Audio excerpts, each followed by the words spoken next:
Hi, everybody, and welcome back to Chee-Tash. My name is Chris, and today we're going to be talking about the 4 agreements, moving along to the 3rd agreement, which is don't make assumptions. How many people out there are making assumptions? Lots of us do this. Lots of people assume. And have you ever heard of that old saying, when you assume, you make an ass out of you and me? Get it? Because it kind of spells assume there. We're going to be talking about that today and why you shouldn't make assumptions, why this is such a poisonous agreement that we have with ourselves that is a part of the whole dream of humanity, part of that whole external society's agreements that we all just take up. Before we do that, let's just talk about what we discussed last time with the 2nd agreement, which was don't take anything personally. And we talked about how the author states that when you take something personally, when somebody says something to you, you get upset because you agree with what they are saying. When you know yourself so well and you're confident in yourself that you know who you are, somebody could say the most outlandish thing about you and it would not take the same hold. You would not get upset by it. Somebody comes along to me and says, "Hey, you're fat." Well, I know myself so well. I take care of myself. I don't get upset about that. I don't try to fight it. And that's the thing. That's one of the important things from the 2nd agreement with not taking anything personally is that when you get upset, it's because you think you are what they are saying. You think you are fat. So you end up having a conflict because all of a sudden you're trying to justify yourself to this person. And what the author states here is it's kind of like you're selfish in a way. You think that you are such of a high importance that everything kind of revolves around you. Anything anybody says is because you are the person that you are. They wouldn't say it to anybody else, but because you are you, they are saying this. And it's kind of an unhealthy way to look at things, to think that everything is because of you. Right? Do you guys know what I'm saying there? You think that you are such of high importance that every time somebody says something like that, "Oh yeah, you're fat." Well, you take it personally. You think that you are the only fat person, right? That's kind of what the author here is saying. The other big thing from this chapter was people's communications follow their emotions. And Don talks about how even when somebody says something positive, he doesn't take it personally. When somebody says something negative, I think the way to look at this chapter is always from the negative side. Well, yeah, somebody calls you fat. And I'm just saying that because that's kind of like a simple example. Obviously, it's easy to think about the negative, but if somebody says something really positive to you too, like, "Hey, you look great today," you don't think anything of it. Of course I look great. I take care of myself. I know who I am. Nobody needs to affirm anything to me, right? And the author states here is people often communicate in the manner that most resembles how they are feeling in that moment. So if they were feeling really shitty, yeah, that's when they would say something negative to you. But they're feeling really good. They did very well on exam. They had a great day at work. So yes, they're going to communicate in a very positive fashion. They're going to tend to. So that was from the 2nd agreement. Let's move forward to the 3rd agreement. And the author starts off this chapter. The problem with making assumptions is that we believe they are true. So the natural progression here is that you make an assumption because of a misunderstanding you had, right? And then you take it personally when the other person or the situation does not go according to your assumption. And that's when then conflict arises from there, or we create a drama around this. Right? So the assumption, this chapter kind of goes along with the 2nd agreement too, in that you make all these assumptions about everybody and like the whole entire situation, where everything that you are doing in your existence at this moment in time, you make an assumption about it. And when it doesn't go your way, you take it very personally because you think that it's because of you. See how this kind of connects to the second agreement? And then all of a sudden you start an inner conflict because of this discrepancy between what you think the other person or the situation around you should know and what you know deep down, or what you are assuming deep down inside of you. And it creates a rift, and that kind of creates a strained relationship, if you will. We usually start gossiping about our assumptions. Think back to the example that we gave. It was with the first agreement, and you have a professor, or you are signed up to take a professor's class, and then all of a sudden you start hearing about how the students are telling you like, oh, don't take that professor's class because they are really tough. They're kind of a dick. They give really bad grades no matter how hard you try. Their exams are so hard. You're going to fail it. Well, all of a sudden, you start making assumptions based on what that person is telling you. Think back to the second agreement now. People communicate in a similar fashion to how their emotions are at that moment in time. So that particular student probably did really shitty in that class. And now that poison is infecting you based on just one person's opinion, anecdote, whatever have you about that class. How do you get over this whole thing? Well, it kind of starts, all these assumptions kind of start because we never ask for clarification. We then believe that the assumptions that we have are right in the first place. And then what you end up doing is you end up defending the assumptions. And you want them to be real because then it affirms who you are. You take it, and again, here's where it comes back. You take it personally if it's not real. You take it personally because if you are wrong about this, this says something about that you are invalid as a person. This is kind of my opinion. This isn't necessarily what Don Miguel Ruiz talks about here. What Don Miguel Ruiz talks about here is this all stems from not asking for clarification. You need to ask questions. You can't defend your assumptions. You can't want to be right. If you're wrong, adjust. Don't blame yourself, and you just kind of have to move on. But I think that's the key here is you can't blame yourself because then you get, again, caught up in an inner conflict and you're taking it personally. Let's go on to the next slide. We make assumptions in relationships. We say this all the time with, oh, you should have known. The other person should have known that. When in reality, you didn't really communicate this with the other person. You think that the other person sees the relationship in the same way you do, and now all of a sudden it becomes strained because they fail to meet the expectations of the relationship because you weren't really, and maybe not even you, but both of you weren't upright in the beginning with what you were expecting from this whole arrangement. I remember a friend of mine told me that he was in sales. He had a lighting business, and he said that so much of sales is, I'm trying to remember exactly what he said. So much of sales is just customer service and managing expectations. Essentially, what that boils down to is under-promising, over-delivering.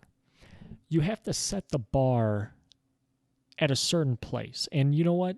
This kind of sounds like being disingenuous here. Setting the bar so low and then exceeding it. But it's not that you set it low. It's that you wherever you set it, you're constantly challenged to go above and beyond it. Right? And it's not that you set the bar too low. And maybe, yes, some people do, but tempering your expectations and then fulfilling them and then some. So it comes across as a added bonus, if you will. Kind of a long tangent there, but essentially sales is all about expectations. You have to know what you are to expect from this sales encounter, what is going to happen, what I am trying to sell you on, or trying to meet the needs of a problem that you are having, right? I don't want to feel like I'm selling it to you. But this is going into a whole sales topic, but I just remember that kind of stuck with me here. And it's interesting that Don Miguel Ruiz talks about this in relationships and assumptions in relationships specifically. And just assumptions lead to people failing to meet your expectations because you weren't upfront about it. Next slide here. Why do we make assumptions? It's all about kind of safety, is what Don Miguel Ruiz talks about. The need to justify everything and the need to have an answer for everything. And I think this kind of stems from evolutionarily, we are programmed to look for patterns and things. And we always want an answer for something because if we don't have an answer for something, well, that could potentially lead to negative consequences down the line, which maybe in the early days of man was being eaten or being attacked or being lost. We always want to be in control of our surroundings. So what do we do when we don't know something? We try to justify it.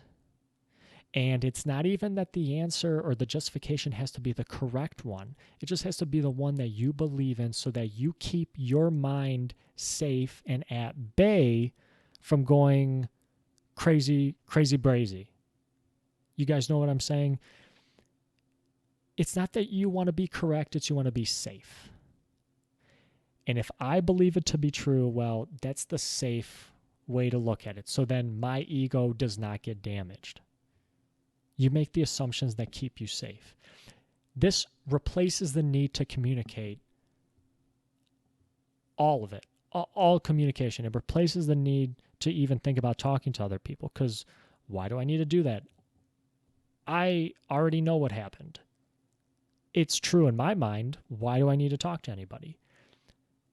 And the willingness to let go of a relationship just to be right. Yeah, this is kind of where it all leads to. Is let's say you are in a relationship. Well, you let go of the relationship just because you want your assumption to stay correct. We don't like it when we're wrong. I don't like it when I'm wrong. It's kind of hard to admit when you're wrong, right? But to me, it's not about being right or wrong. It's just using the best information, getting the best information possible, and living my life in accordance to certain values. And I just try to do the best I can. And then you adjust from there.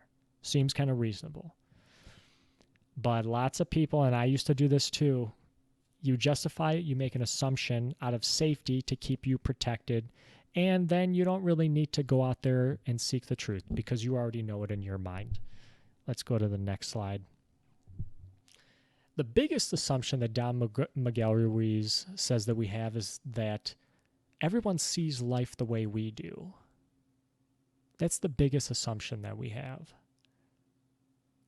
Everybody sees life the way we do. So there is no need to communicate with everybody because we're all on the same page. Think about how ridiculous that sounds.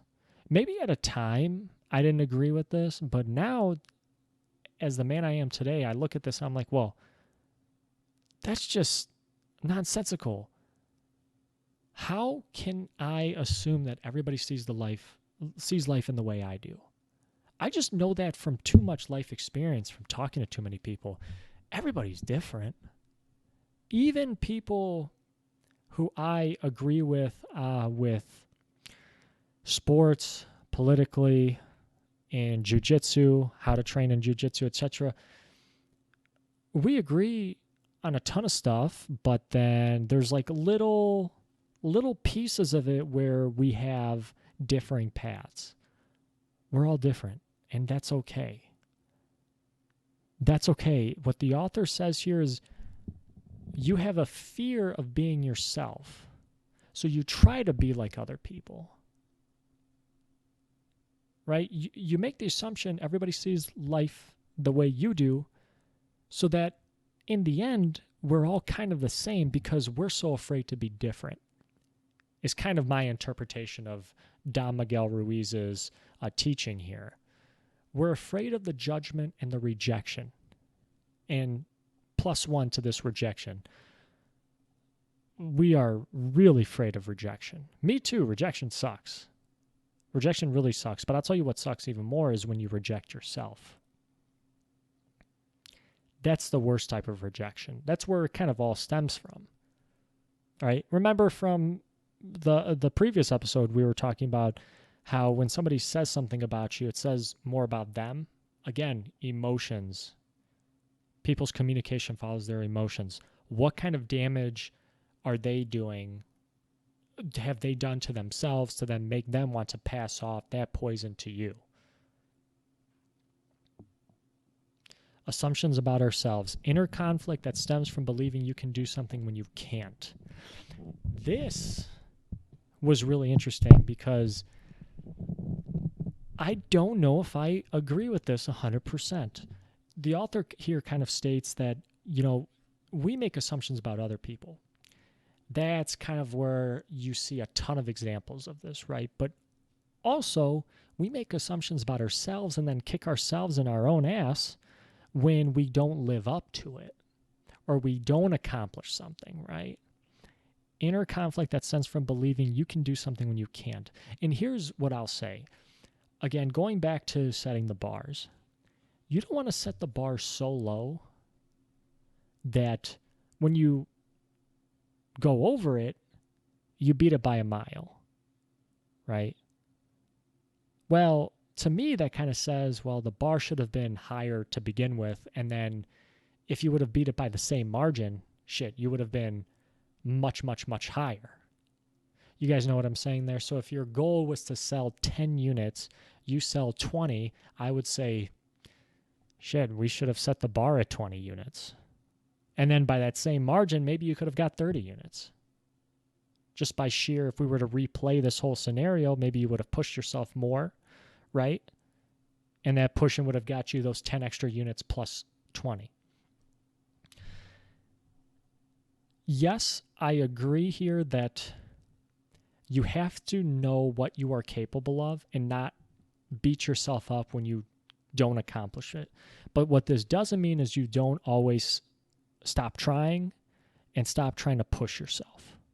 And I do believe I got a good friend of mine, again, another salesman, sales rep. We talk about fake it till you make it.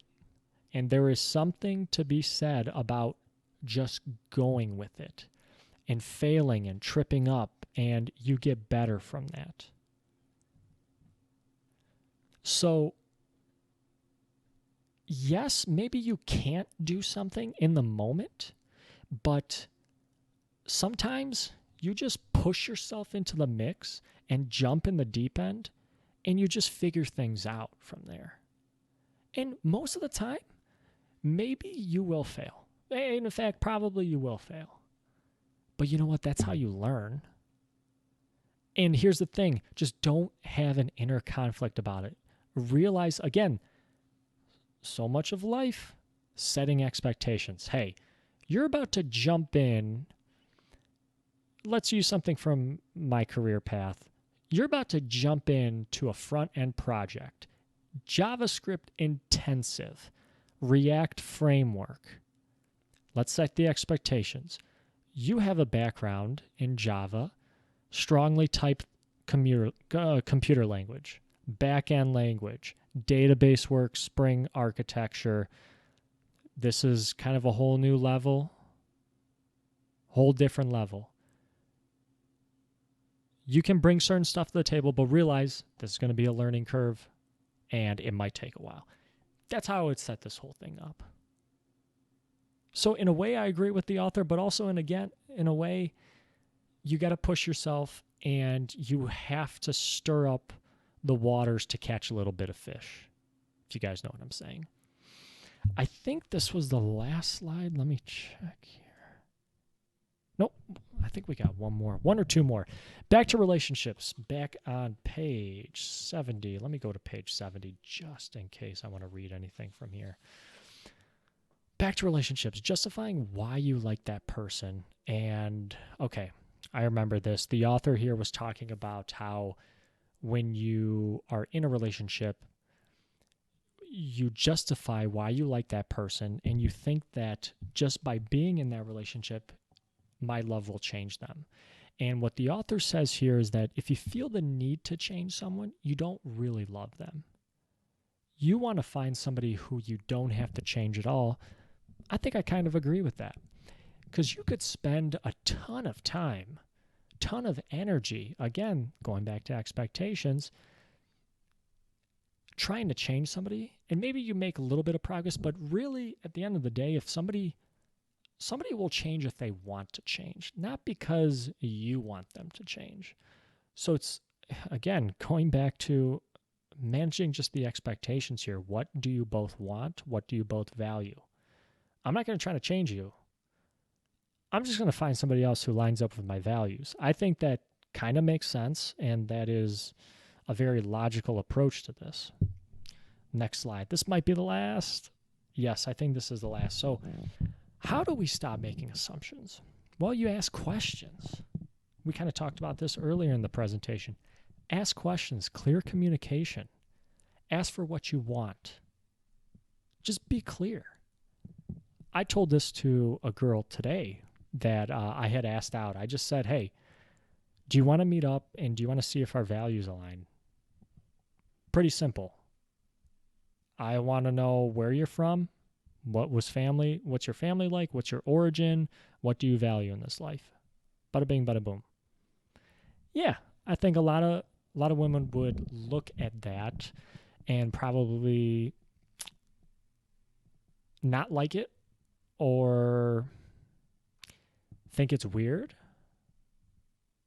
But that basically thins the herd and cuts the fat. Right? And if they think it's weird, that's probably not somebody who I would want to be with. Right? And it just makes things a lot easier. And again, how did it get to that point? Well, I was very clear in what I wanted. Manage the expectations. Don't make assumptions. And I like what the author says here towards the end of the chapter, and this is the last slide here. You can either use the word for creation or destruction, and that choice is yours. And me, I want to use it for creation. So that is why we should not make assumptions. Guys, thank you so much for listening here to the very end. If you got this far, lots of exciting things on this channel. We hit 20 subscribers on YouTube. 22 on BitChute, 4 on Rumble. Rumble's getting some traction, though, as far as Rumbles, which are similar to likes here on YouTube. But thank you so much, everybody, for just hearing me out, listening to what I have to say. If you have any questions or want to contribute to this conversation, please leave some comments down below. Thanks again. We're going to be back next week for the 4th agreement, which is... always do your best. Thanks, guys. My name is Chris. This has been Chee-Tash. Take care.